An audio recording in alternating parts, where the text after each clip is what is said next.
E si torna a ballare nei locali della Riviera Romagnola, meno folla per rispettare il distanziamento, ma la voglia di divertirsi resta intatta. L'inviato è Massimo Mignanelli.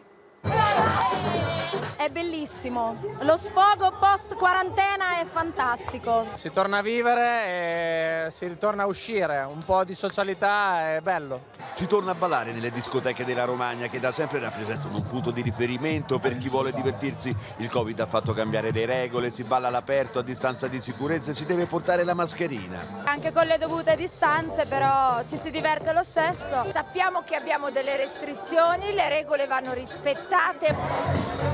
Gli amanti della notte non hanno perso occasione, in tanti si sono ritrovati in pista anche se le entrate sono contingentate. L'anno scorso avevamo circa 2500 persone, quest'anno chiaramente con le normative nuove abbiamo fermato 800 presenze, che era il limite che potevamo fare. Chi gestisce i locali cerca di far rispettare le normative, cosa non sempre facile. Il problema è che le persone hanno voglia di divertirsi dopo 3 mesi, dopo più di 100 giorni. E quindi non è semplice far rispettare le norme.